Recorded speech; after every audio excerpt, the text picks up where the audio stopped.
Hello viewers, you're welcome again to another edition of the NERDS Insight. I'm here today with a very wonderful guest all the way from Oslo, who has graced us with her presence here in Tromsø. And she is in the person of Serian Jeng. And myself and my colleagues who are behind the NERDS Insights, my name is Larry Ibrahim. And I'm here with Ibrahim Zedo. And then just also over the camera is our director and our producer, Bata Diallo. Serian, you're welcome to Tromsø. Thank you so much for having me. I've really enjoyed it so far. Yeah? And how do you find the weather compared to Oslo, where you are from? I've been complaining about the cold ever since I landed, so it's a few degrees cooler than I'm comfortable with at this time of the year. But it's still a really beautiful place. So. Oh, we are flattered. We are flattered. I mean, so you've been here since yesterday in Tromsø, and you had a program with the Norwegian Council for Africa, and you've been speaking about mental health. So do you want to tell us a bit about your background? Sure.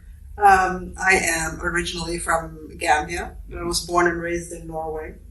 I grew up in a very Gambian household and navigated and code switched my way through elementary school. At the age of 11, I moved to Gambia and lived there and got to really understand this concept of living communally. So we had a lot of uncles and aunts and extended family members that moved in. And then I came back to Norway to a very solitude lifestyle, back to a nuclear family system. And moved to the United States for college, where I grew really close to the African American community in Atlanta, Georgia. And all these experiences, alongside with being a part of a youth organization here in Norway, really got me very community-minded. Wanted to focus on how we as a community can support each other. And mental health is one of those things that is very much taboo in our communities. That's something that across the board, especially on the continent, is something that we don't talk enough about. And I really wanted to get into helping out my community and supporting my community, however that was going to look. And in this sense, it's been mental health. Wonderful. And so, was it anything in particular within your childhood or growing up that made you choose this calling? Well, I think there's been a lot of instances across the board that kind of you see mental health happening, and it's been brushed off as an isolated incident. So we've seen, my parents lived in a university town, and so we saw a lot of international students come in and out. And a lot of times, a lot of those students left their children in their home countries, and they're here, and they're going to school, and finances are hard, and we become an extended family, so to speak. So you see a lot of isolation, a lot of loneliness. We've seen depression, we've seen suicide, and all those things happen growing up. So I think I've always thought about, well, why don't we talk about these things more? And that is part of the reason why I really am interested in that. And also a lot of personal experience. I've experienced a lot of grief, anxiety, panic attacks, and that sort of thing, and have never really had a problem speaking about it myself, and wanted to really be an example to other people so that they can be more comfortable and feel safe in spaces so that they can also talk about their issues. That's quite interesting. When people begin talking about mental health, usually they visualize crazy, dirty people in tattered clothes. So what is the difference between mental health and mental disorders? Yeah, so I think mental health is a very broad topic of talking about just wellness in general. And I think mental disorder has also become a bit of an outdated term. I think mental illness is where people are are going towards. Yeah.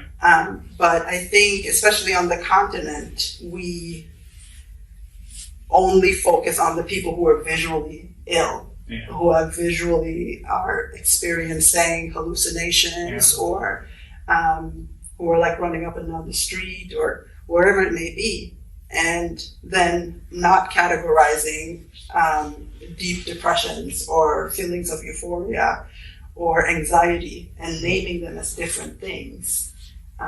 So it's almost like mental disorder, so to speak, like in the old term of like a sickness, is what is prevalent on the continent, as opposed to having this wide variety of things that can impact your mental health. Yeah, I mean, on the same angle that you've been talking about and making this important clarification, I mean, from your background, you also do, or your approach to mental health is through what you call the decolonized approach. Yeah. And there's a lot of discussions about decoloniality and decolonization and also decolonizing research. But in your situation, what is this decolonial approach to mental health issues? Yeah, I think it's quite similar in like all aspects. I think as people of African descent, we're starting to understand that our knowledge and our pre-colonial history is currency. That's something that we can get back to. And when we're talking about decolonizing mental health practices, I'm talking about not only viewing things from a Eurocentric perspective, and that is seeing a patient or a client as a part of their cultural heritage. And that's where cultural affirming practices come in, is that I don't see, our cultures are not based on individuals. We are a part of a bigger collective. And I think it's a really important thing when we look at a patient to look at their families, their communities, where they come from, what their values are, and validate that. As an approach that is unique in itself, I'm kind of thinking, because even when we talk of coloniality, decoloniality, you know, the normal accepted knowledge production systems would naturally never give up without a fight. Absolutely. So, in your approach to mental health, what kind of challenges have you experienced? So, coming out saying that I am a mental health provider for people of color, already I receive a lot of negative feedback. There are a lot of ethnic Norwegian people who feel that I should provide services for everybody, and not maybe understanding their position of privilege, that the rest of the country are providing services for you.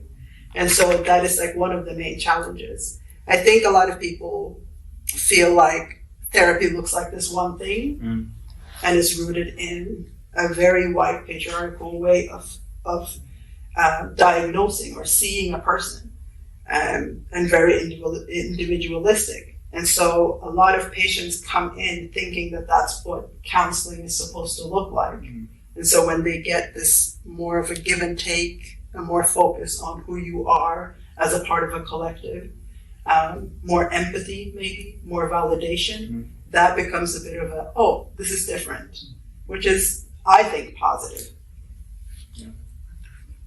I mean, you mentioned that one of the things that influenced your practice has to do with what you saw as a young child, that lived within a society that saw a lot of internationals, mostly international students who left their families and so on. The situation hasn't changed much up here in the north. As you can see, I mean, I have my family back home in Ghana, and so sometimes you have to struggle between studies and also missing family life, right?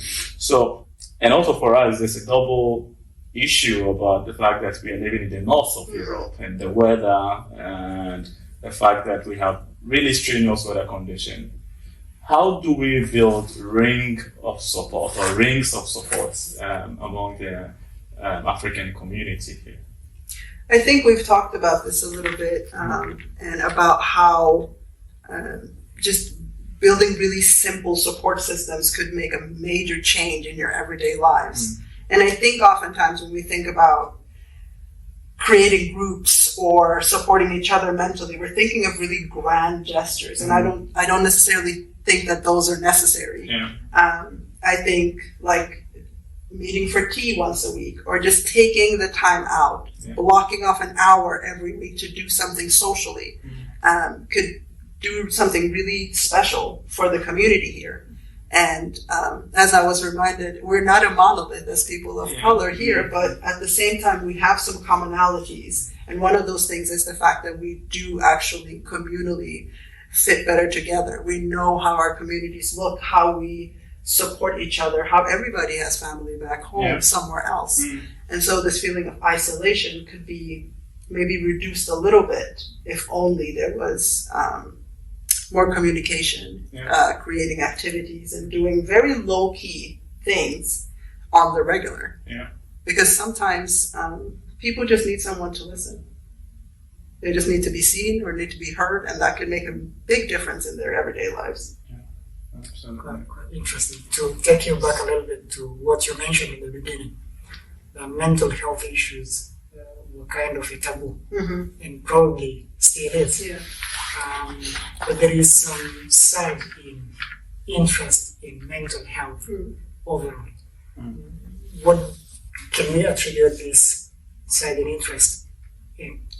I'm not sure. I think COVID was like a huge offset to this issue, and I think that outside of international students and people that are away from their cultures, everybody was experiencing isolation. Everybody was feeling lonely, and not having human contact and human interaction really did elevate everybody's thoughts on, well, what can I do to feel less alone? And so I think that's a huge issue. But I also think that a lot of Africans are understanding their pre-colonial cultures and knowing that mental wellness isn't something that comes only from the East. It is something that comes from our continent as well. And so a lot of people are really curious about how to create safe spaces for wellness so that we can kind of go back to our roots, so to speak. Thank you very much, Serian, for these informative answers. I mean, there's this thing that has been boggling my mind for some time, and it has to do with this idea, I don't know, people call it superstition, or some other crazy ideas that you think people say that people of color or black people are very tough and rugged, and they are not really bogged down by issues of mental health or stress or depression. What do you have to say about this, or what does your practice say about these impressions? Yeah, I think like I would call them maybe stereotypes or historical types of stereotypes. These are things that European physicians claim to have studied in the past, saying that we are either less than human or that we don't feel pain the same way, which is attributed to not only some issues in the mental health crises, but also with, postnatal help or prenatal help even for women, saying that they can endure more pain. A lot of women have died because of headaches and that sort of thing and not being heard by their physicians.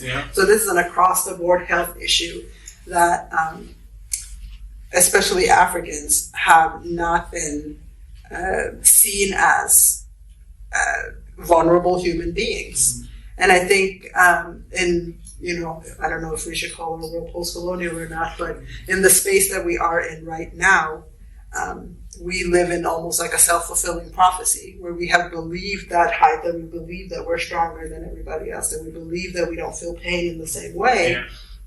And in turn, we get that validated from the medical system that doesn't see us as people who experience pain or experience depression or experience anxiety, because we are not the standard that they're testing us from.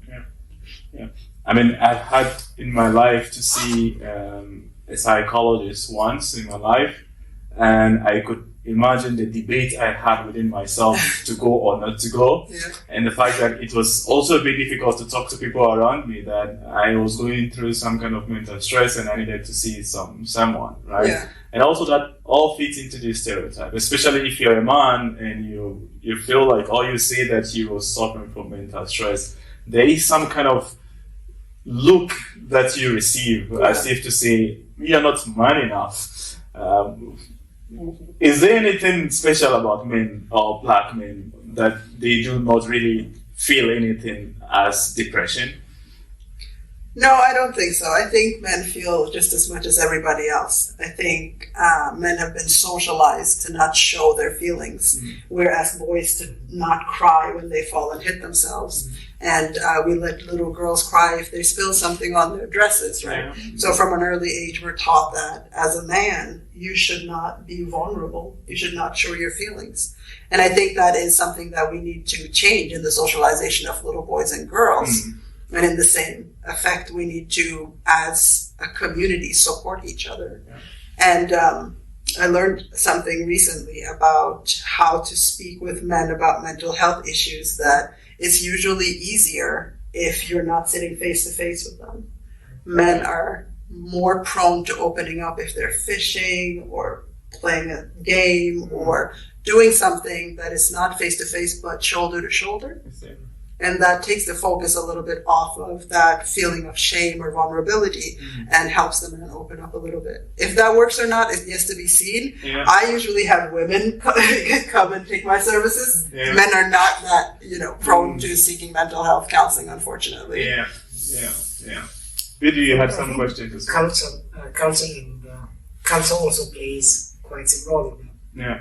Absolutely. Because culturally, men of color are kind of perceived to be rugged and strong and, lion-like. So they're not supposed to crumble. Absolutely. Absolutely. I grew up with a father who cried like when he was watching a movie. Like if he saw someone die, he would cry. And he was constantly, tormented by his family because they wouldn't tell him when someone died because they said he was too sensitive. And my mother was a really strong person. I only saw her cry when her dad died. And so it's like I lived in this very different gender role household. So for me, it's like I am very attracted to when people are able to show their emotions because that's what my father did. And so I hope to I wish that he was alive longer so that more people could experience that because he's a very soft man. Yeah. But having a strong feminine and a strong masculine side is something that's incredibly valuable for any man. And so I think culturally we need to stop kind of shaming people who are vulnerable and showing their vulnerability. But that's something we have to do as our generation. Yeah. We have to have those conversations. And men like you guys have to be vulnerable and show people that, it's okay. But I think that's quite some journey. Yeah. It's not easy. Yeah. I mean, so for example, as this topic is not very rampant in our circles, we hardly are able to pinpoint within ourselves instances that we feel like we are distressed or we need help. What are some of the pointers that we should look out for that could suggest to us that we need help? The alarm bells. Yeah, the alarm bells. I think drastic changes in personality. Like if you notice that your friend is acting outside of themselves, sort of, they used to be very social, now they're not, or they're like usually very positive, now they're negative. Okay. If they sleep a lot, you can't get a hold of them, they're not wanting to be a part of activities. Those are like some really general signs that something isn't right. And I think oftentimes it's more of asking like, not are you okay? Because we always answer, I'm fine. But maybe digging a little bit and checking in with that person or just being there. Yeah. What, do you want to come over and watch a movie, sit with them, see how they react, kind of feel them out. That's really important. Yeah. So know your friends and know when they're acting outside of their character. And that kind of requires also some awareness on your part. Yeah. You need to be aware of issues that could be real crisis for your friends and maybe yourself. Yeah. And you don't necessarily have to know like exactly what the warning signs are, but just like if they're acting very different than what you're used to, then that's something that you should probably be concerned with. Yeah, that's interesting. So if now that you've helped us identify some of the signs, are there any concrete ways of dealing with some of these mental stresses before you even see like a counselor or a therapist? Is there a way that you can distress or you can check in with yourself? Are there any practical ways you would want to share? Sure. Like I do this every day. I have a therapist I see every Tuesday from 2 to 3, or from 3 to 4 actually. And for me, that is like, I call it my mind spa hour. Like that is my time, no disturbances. I just focus on myself. And other than that, some really practical and even free services are, they have apps that you can get, like guided meditation practices. They have talks on mental health and well-being. They have sleep meditation apps so that you can, if you're having insomnia or having issues sleeping, you can just put that on your phone and go to sleep, or it will help you go to sleep, hopefully. I like to meditate, so I do that using an app most of the time because I don't have any concept of time, and I get really lost in the time. So I have that so that I kind of control how long I'm staying in this moment for. And there's other things like yoga. Journaling is really, really helpful and a really good thing to do. To sort your thoughts. If you feel like you want to talk to someone but you don't have anybody to talk to, putting your thoughts down on paper could be very therapeutic. And obviously seeking mental health counseling. That's quite interesting because in my spare time I usually try writing poems. So that's a form of journaling. Absolutely. Yeah, so I've seen quite a number of people do something like that. Like you can read texts people write and you can tell there are issues ongoing somewhere. Some people do like Snapchat stories and then they collect them and they save them. People are so creative in the ways that they're trying to express themselves. But I think the thing is that you have to take time out to kind of feel what's going on in my body and what can I do. And it's not an easy task. I mean, I have written a letter to myself before, and one of those dark times or some moments that I felt like I was alone and I had so much bottled within me, I had to just take a pen and then get a notepad, and I wrote almost 8 pages of all the things that I thought that I should say it to somebody, but I could only say it to my paper. You should give me the letter. I post it to you.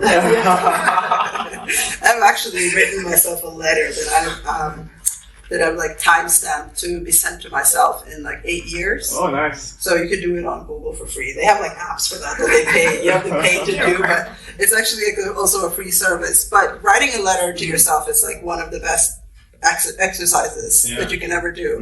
And I don't know any therapist, psychologist that wouldn't ask you to do that in one session. So I think that's a really great way to kind of sort your thoughts. Just to take you back again on culture and religion, there is this misconception, and which is also quite fashionable, the source of like backwardness, all evil is religion, is culture.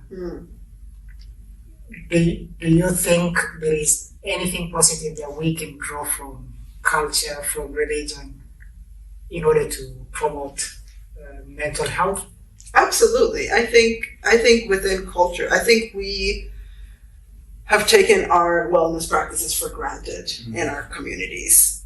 All the things that we do as collectives in our country are ways of staying well. And as Eastern practices have become commodified and sold into the West, we have adopted those practices in thinking that those are the only ways of maintaining wellness. As well as when it comes to religion, like prayer and meditation are very similar. And so I think a lot of people are afraid to say that, well, I go to church or my church group, or, when I go to masjid, I feel this or I feel that. Just because of how people perceive religion sometimes. But I think that just like meditation, prayer kind of gives you that same calm. You're able to center yourself and do all these things, and that is common for all common religions.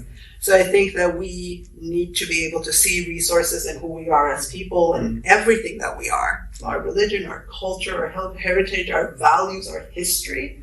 All those things have contributing positive factors within mental health.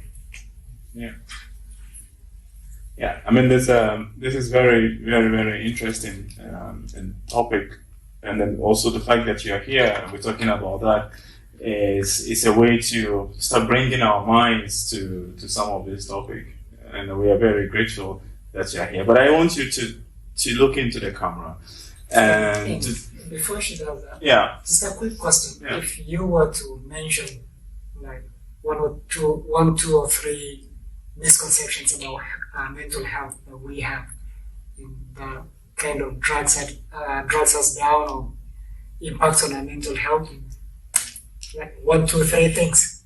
Top misconceptions. Top misconceptions. I think we often think that we're alone in the matter. I think we often think that women are more depressed than men. Do I have a third one? I don't know. There's so many misconceptions, but now I can't think of it. Yeah. That's horrible. But I think that not everybody needs therapy, but everybody could benefit from it. Yeah. And I think that's a really important thing, that you don't have to be sick to seek mental health treatment. It could be a maintenance job. Yeah. I used to go to group therapy when I was in grad school just for maintenance, and I did it for 2 years. And it was incredibly helpful. If not anything else, I was able to see that my issues also resonated with someone else and I wasn't alone. And that's a really, really good thing. One amazing thing that I've had. You've said a lot of amazing things, but one that kind of hit me is we have a kind of a saying in Swahili: a doctor cannot treat himself or herself. You, a therapist, going to see another therapist as a normal thing without having issues, just as a normal practice of promoting your mental health, is quite powerful, because we don't need to be sick in order to start acting.